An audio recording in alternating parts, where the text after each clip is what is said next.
وہ جو رسول اللہ کی دعا سے سیف اللہ بنے، وہ جن کی تلوار سے دشمن لرزتے تھے، فاتح موتا، فاتح جنگ یمامہ، شیر اسلام۔ آج ہم بات کریں گے اس عظیم سفر سالار کی جسے دنیا خالد بن ولید کے نام سے جانتی ہے۔ اسلام کا وہ عظیم جرنیل جنہوں نے قیصر و کسریٰ کے تخت و تاج کو پامال کر ڈالا، روم کی شاہی محلات اپنی گھوڑوں کے ٹھاپ سے رون ڈالے، جن کا نام کفار کی دلوں کو دہشت زدہ کر دے۔ خالد بن ولید اللہ کی وہ تلوار کی جو کفار، مشرکین اور مرتدین پر اللہ کا قہر بن کر نازل ہوئی، جن کے نام سے کفر کے ایوانوں میں لرزہ طاری ہو جائے، جو سبز آندھی بن کر چھائے اور جنگ کے میدانوں میں لاشوں کے ڈھیر اور سروں کی مچان بنا دے، جن کے ہاتھوں کی طاقت سے برہنہ شمشیریں بھی ٹوٹ کر بکھر جائے، جنہوں نے ملت اسلامیہ کی سرحدوں کو آدھی دنیا تک پھیلا دیا۔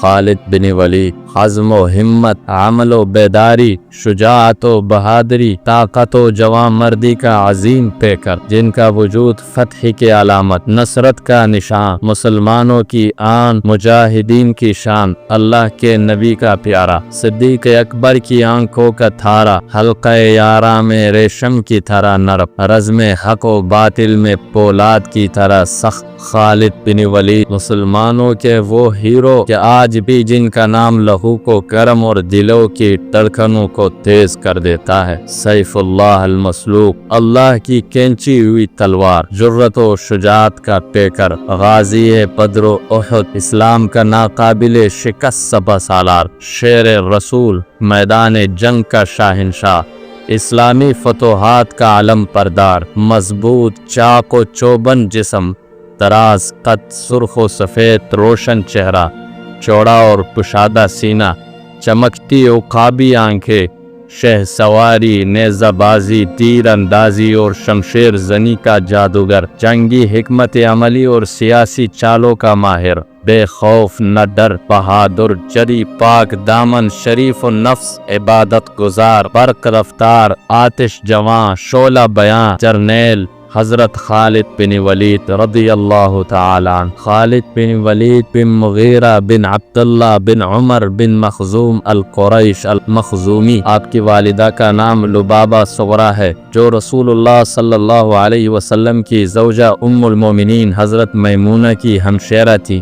بارگاہ رسالت سے آپ کو سیف اللہ کا خطاب عطا ہوا۔ حارث بن ہشام روایت کرتے ہیں کہ میں نے حضرت خالد بن ولید کو کہتے سنا کہ اسلام قبول کرنے سے پہلے میں تقریباً ہر معرکے میں حضرت صلی اللہ علیہ وسلم کے سامنے نئے عزم و ولولے کے ساتھ آتا، لیکن ہر مرتبہ کچھ اس طرح میرے دل پر آپ صلی اللہ علیہ وسلم کا رعب و دبدبہ طاری ہوتا کہ میرے حوصلے پست ہو جاتے اور مجھے یوں محسوس ہوتا کہ جیسے کوئی غیبی طاقت ان کی حفاظت فرما رہی ہے۔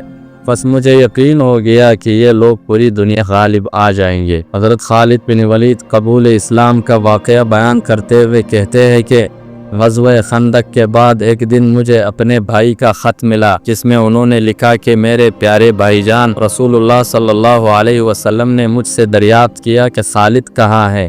میں نے عرض کیا یا رسول اللہ انشاءاللہ وہ بہت جلد آپ کے قدموں میں ہوگا۔ اس خط کے بعد ایک دن میں نے خواب دیکھا کہ میں تنگ و تاریک بھیانک جگہ سے ایک سرسبز و شاداب اور کھلی میدان کی طرف جا رہا ہوں۔ میری آنکھ کھلی تو میری دنیا بدل چکی تھی۔ میں نے عثمان بن طلحہ رضی اللہ عنہ سے مدینہ جانے کا کہا تو وہ خوشی خوشی میرے ساتھ جانے پر رضامند ہو گئے اور ہم اللہ کی راہ میں نکل کھڑے ہوئے۔ ابھی ہم کچھ ہی دور گئے تھے کہ ہمیں عمرو بن عاص بھی مل گئے، وہ بھی اسی مقصد کے لیے مدینہ جا رہے تھے۔ چنانچہ ہم نے اپنے آپ کو بارگاہ رسالت میں پیش کر دیا۔ سرکار دو عالم صلی اللہ علیہ وسلم نے فرط محبت سے صحابہ کرام سے فرمایا مکہ نے اپنے جگر گوشے تمہاری جانب پھینک دی ہے۔ میرے اسلام قبول کرنے پر حضرت صلی اللہ علیہ وسلم نے فرمایا خالد تمہاری عقل و دانش اور فہم و فراست کی بنا پر مجھے قوی امید تھی کہ تم ایک نہ ایک دن ضرور مسلمان ہو جاؤ گے۔ دنیا حضرت خالد بن ولید کو ایک نامور جنریل اور فاتح کے طور پر جانتی ہے۔ اور کم ہی لوگوں کو علم ہے کہ حضرت صلی اللہ علیہ وسلم نے انہیں کاتب وحی کے منصب پر بھی فائز فرمایا تھا۔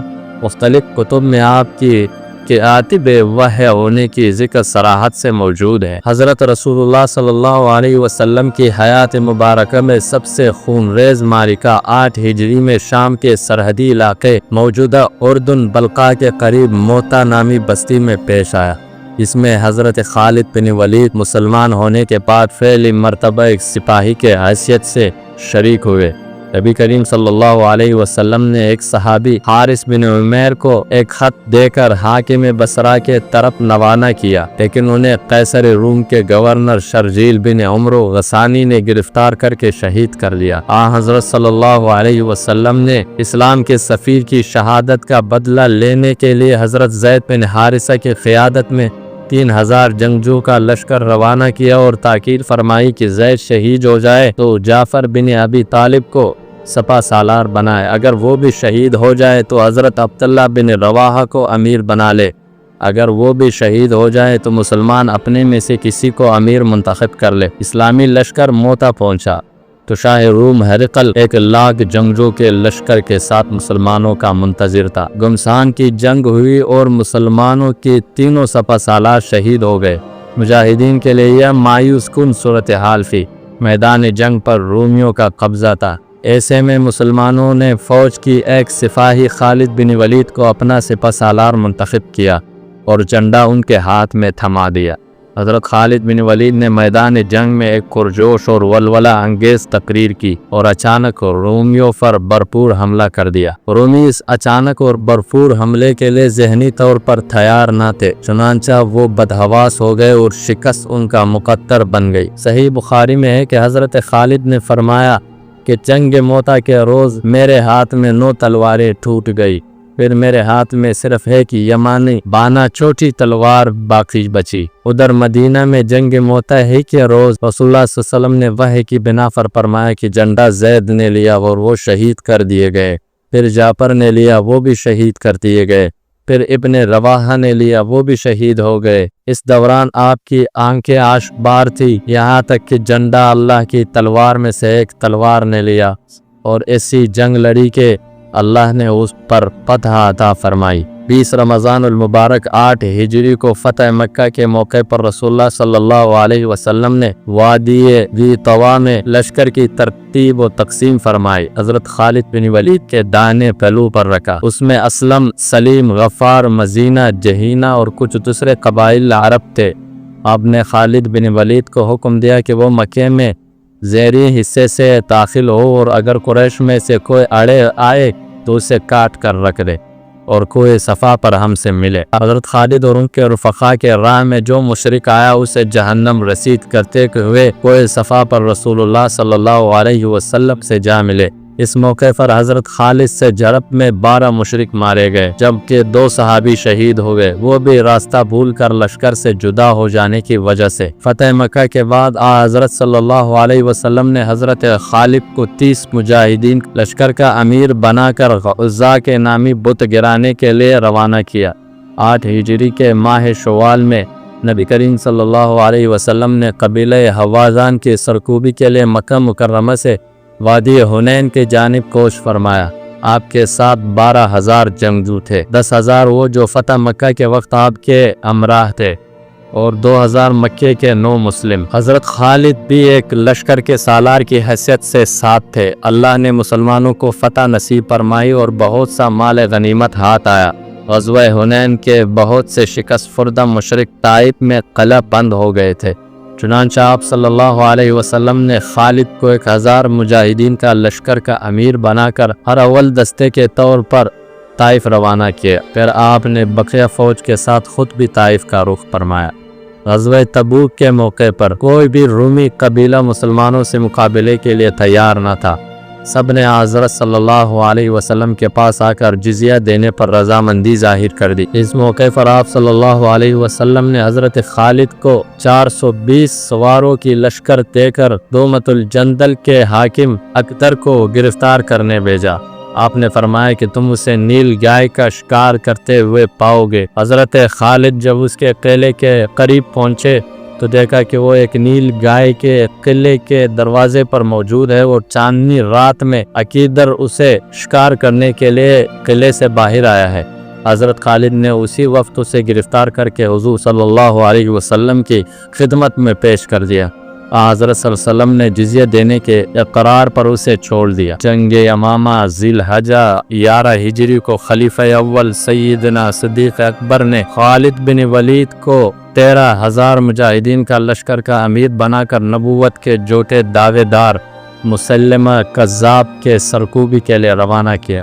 مسلمہ اپنے قبیلے ربیہ کے 40,000 جنگجوؤں کے لشکر کے ساتھ یمامہ کے مقام پر مسلمانوں کے مد مقابل آیا۔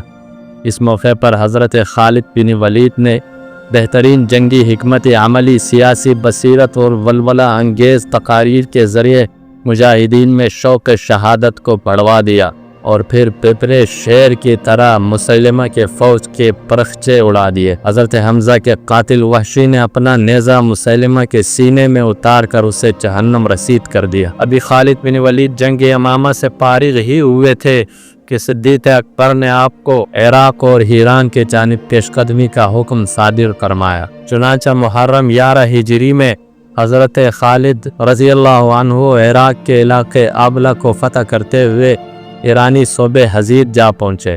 اس صوبے کا حاکم ہرمز نہایت دلیر جنگجو سردار تھا۔